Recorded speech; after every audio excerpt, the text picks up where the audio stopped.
Good morning and welcome to Tuesdays with the Pilgrim as we continue our journey, A Pilgrim in Babylon, Chapter 8, Part B. They arrived at Riverside and were soon climbing the hill in quest of Gordon's house. They found it at last, a very plain frame house with a little grove of trees at the back and a wonderful view of the river and the brownish-gray battlements of the palisades in front. As they drew near, they saw Gordon himself, slowly walking up and down the gravel path that divided the small lawn from the house. He wore a long black cloak, over the collar of which his white hair streamed. He was evidently lost in some profound meditation.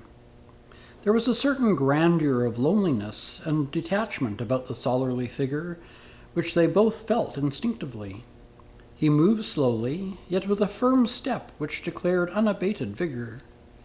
But the chief impression he created was of a singular and complete calm. It was hardly possible to associate him with any thought of a tumultuous world, still less to imagine him as a man around whom the tumult had once raged. He looked like a seer who had always trodden in the high silences and dwelt among the lonely places of life. Gordon heard their footsteps on the gravel path and turned around. That impression of singular calmness which had already been created was justified by his face. It was a face molded after a classic design, in fine, pure lines. The nose was straight, the mouth firm and yet tender. The forehead only contradicted the Greek ideal of beauty by its unusual loftiness. But the chief feature were the eyes. These were of a curious shade of grayish blue, quiet and penetrating, a little dulled by the film of years, but unusually bright. They created a strong sense of self-absorption, as if their vision were inward rather than outward. Eyes that brooded over their own depths and saw hidden things and things that were far away. The old man greeted his visitors with a stately grace. "It's good of you to come so soon," he said. "Although I am an old man, I have never reconciled myself to the procrastinating spirit of age. I like to do at once the things I mean to do. I discern the same temperament in you, and it should help us to be good friends. I count it one of the privileges of my life to have received your invitation," said Gaunt. They walked up and down the little terrace for a time, talking of common things and feeling their way toward a more intimate relationship. At noon, a very simple lunch was served. "I lunch early," said the old man, "because I like to give all the rest of the day to study. At one time I did all of my work in the morning, but as I have grown older I find that the machinery of the mind is a little slower in getting started. So I spend my mornings in the open air and accumulate the vigor I need for the work in that way." "Then you still work?" said Gaunt. "In some ways I work harder than I ever did," said Gordon. "I have a theory that the real life of a man is the life of the intellect and spirit. Where this is strong, the physical life is correspondingly strong. The men who die early are usually men of imperfectly vitalized minds and souls." "In that case you have yet a long life before you, Dr. Gordon." "I hope so," he answered simply. "I have no patience with the common talk of good people about wanting to go to heaven. It is the insincerest kind of twaddle. No healthy-minded man dies except with infinite reluctance. The world is much too interesting for any man to wish to leave it who can be of any use in it.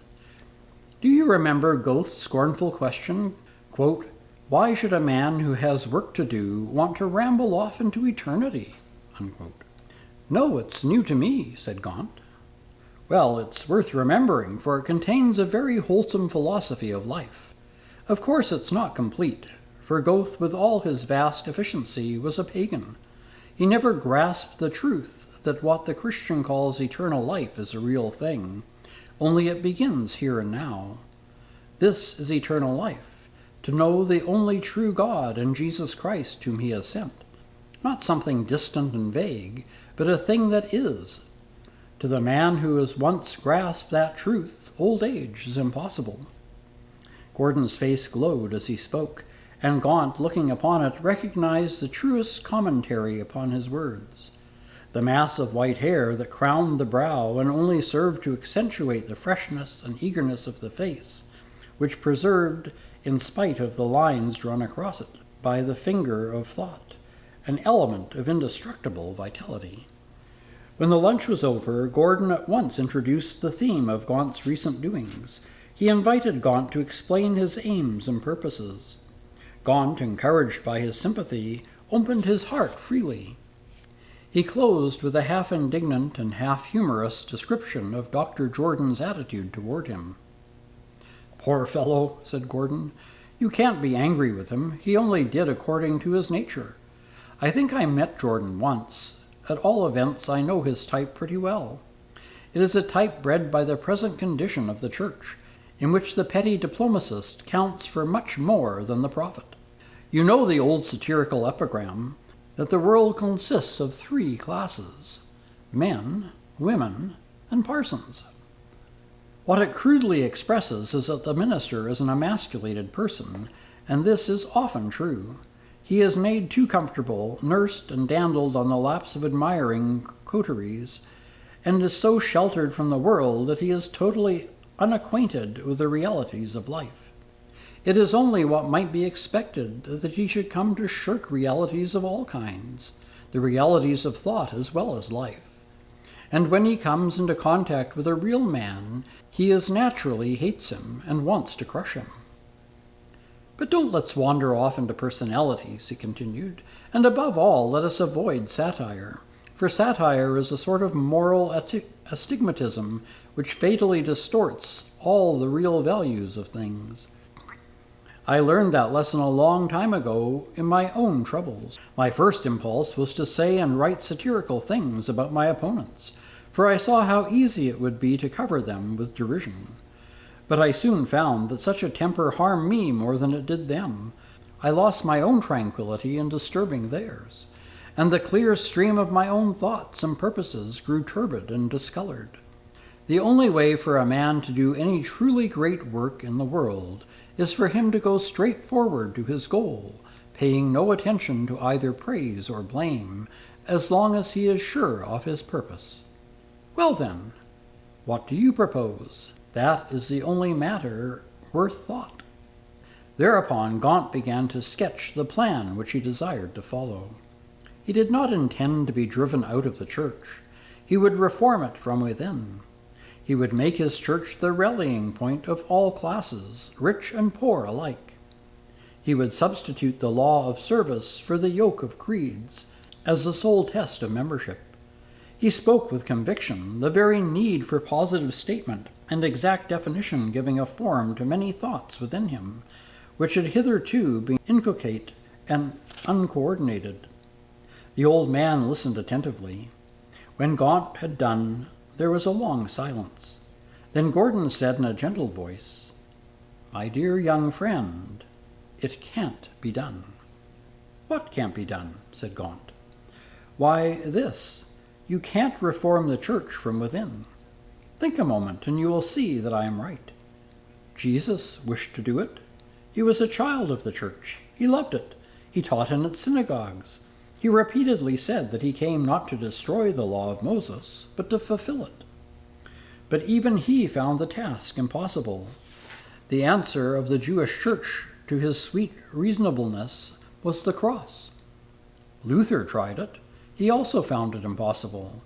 The wine of new truth had to be put into new bottles. Wesley tried it. He did not wish to break with the Anglican Church, but he died in the delusion that he had not done so. The result proved the magnitude of his mistake. He had created a power which he could not control, and Methodism took its own way and became a church in its own right. The story is always the same. The reason is that every new truth must grow by its own roots. You can't gather grapes of thistles." "Then what would you have me do?" said Gaunt. "Do just what you're doing. Cherish your illusion as long as you can, for it is a generous illusion. Neither I nor any other man can at present stage make you conscious of its impossibility. It is only the event that can teach you this. I myself once had the same program. I imagined the church rallying to me, declaring for freedom, reconstituting itself, evolving itself from within into a new form. Later on, I discovered the invincible conservatism of human nature. I spent some bitter hours over that discovery. Then at last I saw that the old day must die before the new day could be born. It's poor work adapting old machinery to new needs. The cheapest way is to fling the old to the scrap heap at once and be done with it, and give the new a fair chance. Then you despair of the church? Asked Gaunt. In its present form, yes. Of its ultimate triumph, no. For my part, I would gladly vote for the total abolition of the church in all its existing forms, and begin right over again from the foundation. Anyway, it will have to be done before long, if the church is to survive, for the church in its present form is on its deathbed, with lights and incense and moving music, and all kinds of things, but the odor of corruption and decomposition is in the air. The world knows perfectly well what is going on. I know nothing more pathetic than the angry wonder so often expressed by all kinds of ecclesiastic people over the fact that the mass of people won't go to church. Surely the inference should be plain. It is to everyone, save the ecclesiastic. It is that life has gone out of the churches.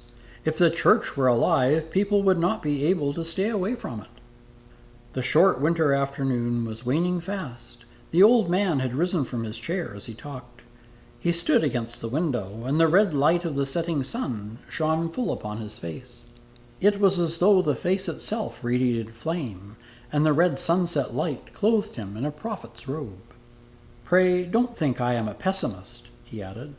There is no man more hopeful than I, and my hope for the future rises high, indeed, when I see younger men like yourself willing to face poverty for principle. Though that, of course, poverty, I mean, is the least part of the matter. Any man who lives a real inner life should be careless of externals. It is perhaps the best, and certainly the most exacting test of whether a man's inner life is real. Have externals ceased to count for much with him? Involuntarily, the eyes of both Gaunt and his wife took in the aspects of the little room. There was not a single unnecessary article of furniture in it. All was bare and simple as a monk's cell, and yet a certain dignity was there, the dignity that is the expression of austerity. And against the sunset light rose the imposing figure of this old man, who asked nothing of the world but the freedom of his own soul, and had refused all those gifts of the world which would interfere with that sublime liberty. And in that same instance they both recollected by a common sympathy of thought the houses with which they were familiar in the great city that lay so near, the ostentation of rooms cumbered with useless articles which were significant of nothing more than the power to spend, the lives lived within them, exhausting themselves in the daily pursuit of trivialities, and each felt the truth of Gordon's saying that the least part of the struggle they were entering on was the threat of poverty.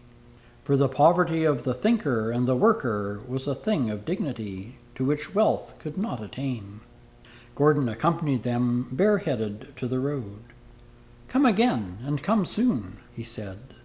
"Believe me when I say that I am at your disposal always, and I want to help you in any way I can." "You have already helped us more than you know," said Margaret. As they went down the hill, they felt as though a silent benediction followed them, and they indeed walked to the sound of trumpets, blown by lips diviner even than the lips of joyous winds upon a day of sunshine. And that's the end of Chapter 8. Next week we'll carry on with Chapter 9, The Underworld. Until then, take care, stay safe, and God bless.